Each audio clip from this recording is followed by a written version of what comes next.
Hi, ನಾನು Sandeep from tech in Kannada. ಎಲ್ರಿಗೂ ಇವತ್ತಿನ ಭಾನುವಾರದ ಟೆಕ್ ನ್ಯೂಸ್ಗೆ ಸ್ವಾಗತ ಸುಸ್ವಾಗತ. ಬನ್ನಿ ಡೈರೆಕ್ಟಾಗಿ ಇವತ್ತಿನ ಟೆಕ್ ನ್ಯೂಸನ್ನು ಶುರು ಮಾಡೋಣ. ಇವತ್ತಿನ ಮೊದಲ ಟೆಕ್ ನ್ಯೂಸ್ ಬಂದುಬಿಟ್ಟು ಗೂಗಲ್ ಮ್ಯಾಪ್ಗೆ ಒಂದು ಹೊಸ ಅಪ್ಡೇಟ್ ಬಂದಿದೆ. ಏನಪ್ಪ ಅಂದರೆ ನೆಕ್ಸ್ಟಿಂದ ನೀವು ಮ್ಯಾಪನ್ನು ರೂಟನ್ನು 3Dಯಲ್ಲಿ ನೋಡ್ಬೋದು. 3D ಅಂತ ಅಂದರೆ ಮನೆಗಳೆಲ್ಲ ಬಾಕ್ಸ್ ರೀತಿ, ಬಿಲ್ಡಿಂಗ್ ಎಲ್ಲ ತುಂಬ ದೊಡ್ಡ ಬಾಕ್ಸ್ ರೀತಿ ತೋರಿಸುತ್ತೆ. ನಾನು ನಿಮಗೆ ಆ ಒಂದು ಇಮೇಜನ್ನು ತೋರಿಸ್ತಾ ಇದ್ದೀನಿ. ಸೊ ಅಮೆರಿಕಾದಲ್ಲಿ ಆ್ಯಕ್ಚುಲಿ ಇನ್ನೂ ತುಂಬ ಅಡ್ವಾನ್ಸ್ ಆಗಿದೆ. ನಮ್ಮ ದೇಶದಲ್ಲಿ ಈಗ ಈ ಒಂದು ಅಪ್ಡೇಟ್ ಬಂದಿದೆ. ಫ್ಯೂಚರ್ನಲ್ಲಿ ಸ್ಟ್ರೀಟ್ ವ್ಯೂ ರೀತಿಯಲ್ಲೇ ನಾವು ರೂಟನ್ನು ನೋಡ್ಬೋದು ಅಂತ ಕಾಣುತ್ತೆ. ಏನು ಗೂಗಲ್ದು ಸ್ಟ್ರೀಟ್ ವ್ಯೂ ಬರುತ್ತಲ್ವ, ಅವರು 360 ಡಿಗ್ರಿ ಫೋಟೋ ವಿಡಿಯೋ ರೆಕಾರ್ಡ್ ಮಾಡ್ಕೊಂಡು ಹೋಗಿರ್ತಾರೆ. ನಾವು ಅದನ್ನು ನೋಡ್ಬೋದಲ್ವ ಆ್ಯಕ್ಚುಲ್ ರೋಡ್ಸ್ನೆಲ್ಲ ನಮ್ಮದು. ಸೊ ಅದೇ ರೀತಿ ಗೂಗಲ್ ಮ್ಯಾಪ್ ಆಗ್ದಾಗಲೂ ಕೂಡ 3Dಯಲ್ಲೇ ಫ್ಯೂಚರಲ್ಲಿ ಬರ್ಬೋದೇನು, ಆಯಿತಾ. ಸೊ ಒಳ್ಳೆಯದು. ಇನ್ನು ಮುಂದಿನ ಟೆಕ್ ನ್ಯೂಸ್ ಬಂದ್ಬಿಟ್ಟು ಕಳೆದ ವಾರ ಏನು ಇಂಡಿಯಾ ಮತ್ತು ನ್ಯೂಜಿಲ್ಯಾಂಡ್ ನಡುವೆ T20 ಫೈನಲ್ ಆಗಿತ್ತು. ನೀವು ನಂಬಲ್ಲ, 80 ಕೋಟಿಗಿಂತ ಹೆಚ್ಚು ವ್ಯೂವರ್ಶಿಪ್ಪನ್ನು ಪಡ್ಕೊಂಡಿರುವಂಥದ್ದು ಈ game. I think one of the highest ಅಂತ ಕಾಣುತ್ತೆ. ವರ್ಲ್ಡ್ ರೆಕಾರ್ಡ್ ಆಗಿರಬಹುದು. 80 ಕೋಟಿ ವ್ಯೂಸ್ ಅಂತ ಅಂದರೆ ಯಪ್ಪ, ಯೋಚನೆ ಮಾಡೋಕ್ಕೂ ಸಾಧ್ಯ ಇಲ್ಲ. ಬರೀ ಒಂದು ಮ್ಯಾಚಿಗೆ ಕ್ರೇಜಿ. ಕನ್ಕರೆಂಟ್ ವ್ಯೂವರ್ಸ್ ಅಲ್ಲ, ಕನ್ಕರೆಂಟ್ ಬೇರೆ. ಅಂದರೆ ಎಷ್ಟು ಜನ ನೋಡಿದ್ರೆ ಅನ್ನೋದು ಬೇರೆ, ಎಷ್ಟು ವ್ಯೂಸ್ ಬಂದಿದೆ ಅದು ಬೇರೆ, ಆಯಿತಾ. ಇದು ಎಷ್ಟು ವ್ಯೂಸ್ ಬಂದಿದೆ ಅಂತೆ, ಕನ್ಕರೆಂಟ್ ಎಷ್ಟಂತ ಐಡಿಯಾ ಇಲ್ಲ. ಸೊ ಅವರೇ ಹೇಳ್ಬೇಕದನ್ನ. ಇನ್ನು ಮುಂದಿನ ಟೆಕ್ ನ್ಯೂಸ್ ಬಂದ್ಬಿಟ್ಟು ಆಪಲ್ನವರು ಒಂದು ಹೊಸ ರೀತಿಯ ಮ್ಯಾಕ್ಬುಕ್ಕನ್ನು ನೆಕ್ಸ್ಟ್ ಲಾಂಚ್ ಮಾಡ್ಬೋದು ಅಂತ ಹೇಳ್ತಾ ಇದ್ದಾರೆ. ಇದಕ್ಕೆ ಮ್ಯಾಕ್ಬುಕ್ ಅಲ್ಟ್ರಾ ಅಂತ ಕರೀತಾರಂತೆ. ಮ್ಯಾಕ್ಬುಕ್ ಅಲ್ಟ್ರಾ, ಮ್ಯಾಕ್ಬುಕ್ ಪ್ರೋ ಇದೆ, ಮ್ಯಾಕ್ಬುಕ್ ಏರ್ ಇದೆ, ಮ್ಯಾಕ್ಬುಕ್ ಈಗ ಮೊನ್ನೆ ನಿಯೋ ಬೇರೆ ಬಂತು. ಸೊ ನೆಕ್ಸ್ಟ್ ಅಲ್ಟ್ರಾ, ಇದರಲ್ಲಿ ನಮಗೆ ಟಚ್ ಸ್ಕ್ರೀನ್ ಎಲ್ಲ ಇರುತ್ತಂತೆ, ಓಲೆಡ್ ಡಿಸ್ಪ್ಲೇ ಜೊತೆಗೆ ಬರುತ್ತಂತೆ. ಕ್ರೇಜಿ ಗುರು, ವಿತ್ ಡೈನಾಮಿಕ್ ಐಲ್ಯಾಂಡ್ ಎಲ್ಲ ಇದೆ ಅಂತ ಅಂತಾರೆ. ಒಟ್ಟಿನಲ್ಲಿ ಇದು ಬಂತು ಅಂದರೆ ಇನ್ನೆಷ್ಟಕ್ಕೆ ಲಾಂಚ್ ಮಾಡ್ತಾರೆ ಗೊತ್ತಿಲ್ಲ. ಆಲ್ರೆಡಿ ಪ್ರೋನೇ ಹತ್ತತ್ರ 2 ಲಕ್ಷ ರೀಚ್ ಆಗೋಗಿದೆ. ಇನ್ನು ಈ ಅಲ್ಟ್ರಾ ಬಂತು ಅಂತ ಅಂದರೆ ನೆಕ್ಸ್ಟ್ ಮೇ ಬಿ ಈ ಲ್ಯಾಪ್ಟಾಪ್ 3 ಲಕ್ಷಕ್ಕೋ 4 ಲಕ್ಷಕ್ಕೋ ಲಾಂಚ್ ಆದರೂ ಆಗ್ಬೋದು, ಹೇಳೋಕ್ಕಾಗಲ್ಲ. ಈ ವರ್ಷನೇ ಬರುತ್ತೆ ಅಂತ ಹೇಳ್ತಾ ಇದ್ದಾರೆ, ನೋಡಬೇಕು. ಇನ್ನು ಮುಂದಿನ ಟೆಕ್ ನ್ಯೂಸ್ ಬಂದ್ಬಿಟ್ಟು ನೀವು ನಮ್ಮಲ್ಲಿ ಆಪಲ್ನವರು ಎಷ್ಟು ವರ್ಷಗಳ OS ಅಪ್ಡೇಟ್ ಕೊಡ್ತಾರೆ ಅಂದರೆ, ಮೊನ್ನೆ ಯಾರೋ ಟ್ವಿಟ್ಟರ್ನಲ್ಲಿ ಒಂದು ಸ್ಕ್ರೀನ್ಶಾಟ್ನ ಶೇರ್ ಮಾಡಿದರು. ಅವ್ರದ್ದು 11 ವರ್ಷ ಹಳೆಯ iPhone 6s ಈಗ ಅಪ್ಡೇಟ್ ಬಂದಿದೆಯಂತೆ. ಕ್ರೇಜಿ ಗುರು, ಯಪ್ಪ ದೇವ್ರು, 11 ವರ್ಷ ಹಳೆ ಫೋನು ಅಂದರೆ ಇದೇನು ಮೇಜರ್ OS ಅಪ್ಡೇಟ್ ಏನು ಆಗಿರೋದಿಲ್ಲ, ಆಯಿತಾ. ಏನಂದರೆ ಅದು ಅದರಲ್ಲಿ ಕೆಲವೊಂದು ಅಪ್ಲಿಕೇಶನ್ಸ್ಗಳು iMessage ಎಲ್ಲ ವರ್ಕ್ ಆಗೋದಕ್ಕೆ ಒಂದು ಸೆಕ್ಯೂರಿಟಿ ಅಪ್ಡೇಟ್ನ ಪ್ಯಾಚಸ್ಸನ್ನು ಕೊಡ್ತಾ ಇರ್ತಾರೆ. ಮೋಸ್ಟ್ಲಿ ಆ ಅಪ್ಡೇಟ್ ಇರಬೇಕು. ಬಟ್ ಸ್ಟಿಲ್ ಈಗಲೂ ಕೊಡ್ತಾರಲ್ಲ 11 ವರ್ಷ ಹಳೆ ಫೋನ್ಗೆ, ಅದು ಇಂಪಾರ್ಟೆಂಟು. ಕ್ರೇಜಿ ಮಾತ್ರ. ಇನ್ನು ಮುಂದಿನ ಟೆಕ್ ನ್ಯೂಸ್ ಬಂದ್ಬಿಟ್ಟು ಸ್ಯಾಮ್ಸಂಗ್ ಅವರು ಒಂದು ಹೊಸ ಬ್ಯಾಟ್ರಿ ಟೆಕ್ನಾಲಜಿಯ ಮೇಲೆ ಕೆಲಸವನ್ನು ಮಾಡ್ತಾ ಇದ್ದಾರಂತೆ. ಸೊ ಲಿಟ್ರಲಿ 18,000 mAh ಕೆಪಾಸಿಟಿಯ ಸಿಂಗಲ್ ಸೆಲ್ ಬ್ಯಾಟ್ರಿಯನ್ನು ಇವರೇನೋ, ಹೊಸ ರೀತಿಯ ಬ್ಯಾಟ್ರಿಯನ್ನು ಇವರೇನೋ ಟೆಸ್ಟ್ ಮಾಡ್ತಾ ಇದ್ದಾರಂತೆ. ಡ್ಯುಯಲ್ ಸೆಲ್ಲು, ಟ್ರೈ ಸೆಲ್ ಮತ್ತು ಸಿಂಗಲ್ ಸೆಲ್ ಅಂತ ಡಿಫ್ರೆಂಟ್ ಅವ್ರದ್ದೇನೋ. ಸೊ ಡ್ಯುಯಲ್ ಸೆಲ್ 12,000 mAh ಅಂತೆ, ಟ್ರೈ ಸೆಲ್ಲು 18,000 ಮತ್ತು ಸಿಂಗಲ್ ಸೆಲ್ ಕೂಡ 18,000 mAh ಡೆನ್ಸಿಟಿ ಇರುವಂಥದ್ದೇನೋ ಟೆಸ್ಟಿಂಗ್ ಮಾಡ್ತಾ ಇದ್ದಾರಂತೆ. ಫ್ಯೂಚರ್ನಲ್ಲಿ ತುಂಬ ದೊಡ್ಡ ಈ ರೀತಿಯ ಬ್ಯಾಟ್ರಿ ಇರುವಂಥ ಫೋನ್ಗಳು ಬರಬಹುದು, ಆಯಿತಾ. ಇನ್ನೂ ಸ್ಯಾಮ್ಸಂಗ್ ಅವ್ರು ಬರೀ 5,000 mAh ಎಲ್ಲ ಸ್ಟಕ್ ಆಗವ್ರೆ. ಬಂದರು ಅಂದರೆ ಒಂದೇ ಸಲ ಏನಾರು ಒಂದು ದೊಡ್ಡದಾಗಿ ಮಾಡ್ತಾರೆ ಏನೋ, ನೋಡೋಣ. ಇನ್ನು ಮುಂದಿನ ಟೆಕ್ ನ್ಯೂಸ್ ಬಂದ್ಬಿಟ್ಟು ಮಾರ್ಚ್ 16ನೇ ತಾರೀಕಿಂದ ಅಂದರೆ ನಾಳೆಯಿಂದ ಓಪೋ ಮತ್ತು OnePlus ಬ್ರ್ಯಾಂಡ್ಗಳು, ಗೊತ್ತಿಲ್ಲ, ರಿಯಲ್ಮಿ ಅವರು ಆಲ್ರೆಡಿ ಮಾಡವ್ರೆ. ಸೊ ಅದರಿಂದ ಓಪೋ ಮತ್ತು OnePlus ಫೋನ್ಗಳು ಪ್ರೈಸ್ ಜಾಸ್ತಿ ಆಗತ್ತಂತೆ. ನೋಡ್ರಪ್ಪ, ಯಾರು ಪರ್ಚೇಸ್ ಮಾಡೋರಿದ್ರೆ ಇವತ್ತೇ ಮಾಡ್ಕೊಳ್ಳೋದ್ರೆ ಮಾಡ್ಕೊಂಬಿಡಿ. ಸೊ ಎಲ್ಲ ಬ್ರ್ಯಾಂಡ್ಗಳು ಕೂಡ ಪ್ರೈಸನ್ನು ಜಾಸ್ತಿ ಮಾಡಿದ್ದಾರೆ ಆಲ್ರೆಡಿ. ಸೊ ಇವರು ಕೂಡ ಮಾಡ್ತಾ ಇದ್ದಾರೆ. ತುಂಬ ಕಷ್ಟ ಇದೆ ಮಾತ್ರ. ಮುಂದಿನ 2 ವರ್ಷ ಈ ಸ್ಮಾರ್ಟ್ಫೋನ್ ಫೀಲ್ಡಿಗೆ ತುಂಬ ಕಷ್ಟ ಇದೆ. ಫೋನ್ ಸೇಲ್ಸ್ ಡ್ರಾಸ್ಟಿಕಲಿ ಡೌನ್ ಆಗಿದ್ರ ಜೊತೆಗೆ ಅಲ್ಲಿ ಇಲ್ಲಿ ಯುದ್ಧಗಳು ಬೇರೆ ನಡೀತಾ ಇದೆ. ಏನಪ್ಪ, ಈ ಟ್ರಂಪ್ ಬಂದಮೇಲಂತೂ ಏನೂ ಸರಿಯಾಗಿ ಆಗ್ತಿಲ್ಲ, ಆಯಿತಾ. ಒಂದರಿಂದ ಒಂದು AI ಬಂತು, ಆ ಕಡೆ ರಷ್ಯಾ ಯಾರ ಹತ್ರನೋ ಯುದ್ಧಕ್ಕೆ ಹೋಯ್ತು, ಈ ಕಡೆ ಯುಕ್ರೇನ್ ಯಾರ ಹತ್ರನೋ ಯುದ್ಧಕ್ಕೆ ಹೋಯ್ತು. ಇನ್ನೇನು ರಷ್ಯಾ ಯುಕ್ರೇನ್ ಅಲ್ವಾ. ಆಮೇಲೆ ಇಸ್ರೇಲ್ ಒಂದು ಕಡೆ, ಇರಾನ್ ಒಂದು ಕಡೆ. ಇವ ತಲೆ ಕೆಟ್ಟೋಗ್ತಾ ಇದೆ ಮಾತ್ರ ಅಲ್ವಾ. ಒಂದರಿಂದ ಒಂದು ಏನಾರು ಒಂದು ತಲೆನೋವಂತೂ ಇದ್ದೇ ಇದೆ. ಈ ಟ್ರಂಪ್ ಅದೇ ಸೆಕೆಂಡ್ ಟರ್ಮ್, ಫಸ್ಟ್ ಟರ್ಮಲ್ಲಿ ಹೆಂಗೋ ಚೆನ್ನಾಗಿತ್ತು, ಸೆಕೆಂಡ್ ಟರ್ಮಲ್ಲಿ ದರಿದ್ರದ ಅದು ಏನಾಯ್ತು ಅಂತ ಗೊತ್ತಿಲ್ಲ ಗುರು.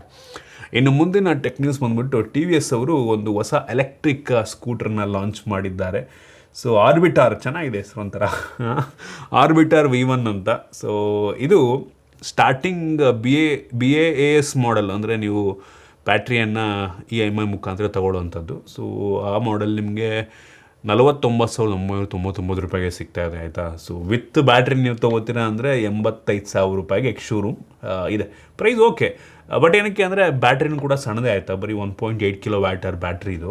ಸೊ ರೇಂಜು IDC ರೇಂಜೇ 86 ಕಿಲೋಮೀಟ್ರ್ ಇದೆ. ಆ್ಯಕ್ಚುಯಲ್ ರೇಂಜ್ ಇನ್ನೊಂದು ಸ್ವಲ್ಪ ಕಡಿಮೆ ಕೊಡ್ಬೋದೇನೋ. ಸೊ ನೋಡಿ, ಸಿಟಿ ಹತ್ತತ್ರ ಅಕ್ಕಪಕ್ಕ ಓಡಿಸೋದಕ್ಕೆ ನಂಗೆ ಅನ್ನಿಸ್ತಂಗೆ ಸಾಕು. ಈ ಒಂದು ಸ್ಕೂಟ್ರ್ ನೋಡೋಕ್ಕೆ ನಂಗೆ ಯಾಕೋ ಏತರಿಂದು ರಿಕ್ಷಾ ಥರ ಕಾಣ್ತಿಲ್ವ, ನಂಗೆ ಯಾಕೋ ಒಂಥರ ಹಂಗೆ ಅನ್ನಿಸ್ತು ದೂರದಿಂದ ನೋಡ್ಬೇಕಾರೆ. ಸೊ ಡಿಸೈನ್ ಚೆನ್ನಾಗಿದೆ, ಹೊಸ ಡಿಸೈನ್ ಅಂತ ಅನಿಸುತ್ತೆ TVS ಅವ್ರದ್ದು. ಸೊ ಇಂಟ್ರೆಸ್ಟಿಂಗ್, ಪ್ರೈಸ್ ಕೂಡ ಪರವಾಗಿಲ್ಲ, ತುಂಬ ಏನು ಜಾಸ್ತಿ ಇಲ್ಲ ನೋಡಿ. ಅಕ್ಕಪಕ್ಕ ಒಂದು 5-10 ಕಿಲೋಮೀಟ್ರ್ ಒಳಗಡೆ ಓಡಾಡೋರಿಗೆ ಏನು ಮ್ಯಾಟ್ರ್ ಆಗೋಲ್ಲ. ಸೊ ಚೆನ್ನಾಗಿ ನಮಗಿದೆ. ಇನ್ನು ಮುಂದಿನ ಟೆಕ್ ನ್ಯೂಸ್ ಬಂದ್ಬಿಟ್ಟು, ಚೈನೀಸ್ ಎಲೆಕ್ಟ್ರಿಕ್ ಕಾರನ್ನು ಮ್ಯಾನುಫ್ಯಾಕ್ಚರ್ ಮಾಡುವಂಥ ಕಂಪ್ನಿ BYDನವರು ಒಂದು ಹೊಸ ಕಾರನ್ನು ಲಾಂಚ್ ಮಾಡಿದ್ದಾರೆ ಆಯಿತಾ, ಡೆನ್ಸಾ Z9 GT ಅಂತ. ಇದರ ಸ್ಪೆಷಾಲಿಟಿ ಏನಪ್ಪ ಅಂದರೆ, ಇದು ಅಪ್ರಾಕ್ಸಿಮೇಟ್ಲಿ 35 ಲಕ್ಷ ರೂಪಾಯಿಗೆ ಲಾಂಚ್ ಆಗಿದೆ. ಪ್ರೈಸ್ ಓಕೆ, ಒಪ್ಕೋತೀನಿ, ನೋಡೋಕ್ಕೂ ಕೂಡ ಕಾರ್ ಒಂಥರ ಸೂಪರ್ ಕಾರ್ ರೀತಿ ಸಖತ್ತಾಗಿದೆ. 35 ಲಕ್ಷಕ್ಕೆ ರೀಸನಬಲ್ ಆಗಿದೆ. ಬಟ್ ನನಗೆ ಸರ್ಪ್ರೈಸಿಂಗ್ ಅನಿಸಿದ್ದು ಇದ್ರದ್ದು ರೇಂಜು. ಸಿಂಗಲ್ ಚಾರ್ಜಿಗೆ 1036 ಕಿಲೋಮೀಟರ್ ರೇಂಜನ್ನು ಕೊಡುತ್ತಂತೆ. 1036 ಬಿಟ್ಟಾಕಿ ಸರ್ಟಿಫೈಡ್ ರೇಂಜ್ ಇರುತ್ತೆ, ಅದ್ರದ್ದು ಅರ್ಧ ಕೊಟ್ರು, 500 ಕಿಲೋಮೀಟ್ರ್ ಆಯ್ತಲ್ಲ ಇವರು, ಅದ್ರ ಅರ್ಧ ಕೊಟ್ಟರು, ಅವ್ರು ಹೇಳೋದಕ್ಕಿಂತ ಅರ್ಧ ಕೊಟ್ಟರು. ಯೂಶ್ವಲಿ ಜಾಸ್ತಿನೇ ಕೊಡುತ್ತೆ, ಒಂದು ಮುಕ್ಕಾಲು ಭಾಗನಾದರೂ ಕೊಡುತ್ತೆ ಯೂಶ್ವಲಿ. 750 ಕಿಲೋಮೀಟ್ರ್ ಕೊಟ್ಟರು, ಏನು ಕಡಿಮೆ ಆಯ್ತಾ ರೇಂಜ್ ಇವರು? ಯಪ್ಪ ಕ್ರೇಜಿ. ನಮ್ಮ ದೇಶದಲ್ಲಿ ಯಾಕೆ ಈ ಥರ ಎಲ್ಲ ಕಾರ್ಗಳು ಲಾಂಚ್ ಆಗಲ್ಲ ಅಂತ. ಇವು ಚೈನೀಸರು ಎಂತೆಂಥ ಕಾರ್ಗಳಿದ್ದಾವೆ. BYD ಅವರು ಹೆವಿ ಇಂಟ್ರೆಸ್ಟಿಂಗ್ ಕಾರ್ಗಳು ಲಾಂಚ್ ಮಾಡ್ತಾರೆ. MI ಕಂಪ್ನಿಯವರು, ಶಾಮಿ ಅವರು ಇಂಟ್ರೆಸ್ಟಿಂಗ್ ಆಗಿರೋ ಕಾರಲ್ಲಿ ಲಾಂಚ್ ಮಾಡ್ತಾರೆ. ಕ್ರೇಜಿ ಮಾತ್ರ. ಈ ನಮ್ಮ ದೇಶದಲ್ಲಿ ಲಾಂಚ್ ಆಗೋ ಡೌಟು ಬಿಡಿ, ಲಾಂಚ್ ಆದರೂ ಈ 35 ಲಕ್ಷ 70 ಲಕ್ಷ ಆಗ್ಬಿಡುತ್ತೆ ನಮ್ಮ ದೇಶಕ್ಕೆ ಬಂದರೆ. ಟ್ಯಾಕ್ಸಿಕ್ಸ್ ಎಲ್ಲ ಹಾಕಿ ಅಪ್ಪ. ಇದು 122 ಕಿಲೋ ವ್ಯಾಟರ್, 122 ಕಿಲೋ ವ್ಯಾಟರ್ ಬ್ಯಾಟ್ರಿ ಅಂತೆ. ನಮ್ಮ ದೇಶದಲ್ಲೆಲ್ಲ 61-65 ಕಿಲೋ ವ್ಯಾಟ್ರ್ ಅಷ್ಟೇ ಬ್ಯಾಟ್ರಿ ಹಾಕೋದು ಕಾರ್ಗಳಿಗೆ ಇತ್ತೀಚೆಗೆ. ಫ್ಯೂಚರಲ್ಲಿ ಜಾಸ್ತಿ ಮಾಡ್ಬೋದು, ಬಟ್ 122 ಕಿಲೋ ವ್ಯಾಟರ್ ಬ್ಯಾಟ್ರಿ, ಅಪ್ಪ ಕ್ರೇಜಿ. ಇನ್ನು ಮುಂದಿನ ಟೆಕ್ ನ್ಯೂಸ್ ಬಂದ್ಬಿಟ್ಟು, ಈ OnePlus 15Tಗೆ ಯಾಕೋ ತುಂಬ ಹೆವಿ ಹೈಪ್ ಇದೆ ಗುರು. ತುಂಬ ಜನ ಇದಕ್ಕೋಸ್ಕರ ವೆಯ್ಟ್ ಮಾಡ್ತಾ ಇದ್ದಾರೆ. ಫೋನ್ ಮಾತ್ರ ಸ್ಪೆಸಿಫಿಕೇಷನ್ ವೈಸ್ ಸಖತ್ತಾಗಿರೋಂಗಿದೆ. ಲೇಟೆಸ್ಟು ಪ್ರೊಸೆಸರು ಸ್ನ್ಯಾಪ್ಡ್ರ್ಯಾಗನಿಂದು. ಇನ್ನೊಂದು ಸ್ಪೆಕ್ ಲೀಕ್ ಆಗಿದೆ ಅವ್ರದ್ದು, ಬೆಝಲ್ ತುಂಬ ಥಿನ್ ಬೆಝಲು, ಫುಲ್ ಎಲ್ಲ ಕಡೆನೂ ಒಂದೇ ಈಕ್ವಲ್ ಸೈಜಿನ ಬೆಝಲ್ ಇದೆಯಂತೆ. ಬರೀ 1.1 mm ಬೆಝಲ್ ಅಂತೆ, ಹೆವಿ ಥಿನ್ನೆಸ್ಟ್ ಬೆಝಲ್, ಯೂನಿಫಾರ್ಮ್ ಬೆಝಲ್ಸು. ಕ್ರೇಜಿ ಮಾತ್ರ. ಇನ್ನು ಮುಂದಿನ ಟೆಕ್ ನ್ಯೂಸ್ ಬಂದ್ಬಿಟ್ಟು, ಲಿನೋವೋದವರು ಒಂದು ಯಾವುದೋ ಹೊಸ ಫೋನ್ ಲಾಂಚ್ ಮಾಡ್ತಾರಂತಪ್ಪ. ಈ ಫೋನು 7.5 ಇಂಚ್ ಇರುತ್ತಂತೆ. 7.5 ಇಂಚ್ ಯಾರಿಗೋಸ್ಕರ ಮಾಡ್ತಾಯಿದ್ಯಪ್ಪ ಇದನ್ನು ಟ್ಯಾಬ್ಲೆಟಾ ಫೋನಾ? ನನ್ನ ಕೈಗೆ ಈ 6.9 ಇಂಚೇ ಇಟ್ಕೊಳಕ್ಕೆ ಆಯ್ತಲ್ಲ, 6.5 ಇಂಚೇ ಜಾಸ್ತಿ ಅನಿಸುತ್ತೆ.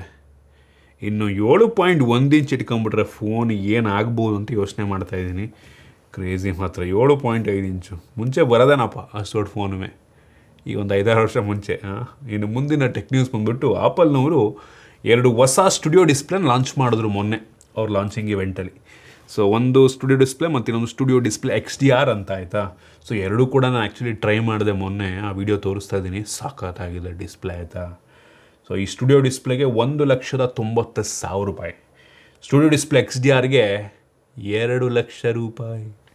ಯಪ್ಪ, ಡಿಸ್ಪ್ಲೇಗೇನೆ 2 ಲಕ್ಷ, 3 ಲಕ್ಷ, 4 ಲಕ್ಷ ಬಿಡ್ರಪ್ಪ ಹೋಲಿ. ಸಕ್ಕತ್ತಾಗಿದೆ ಮಾತ್ರ ಡಿಸ್ಪ್ಲೇ ಅಂತ.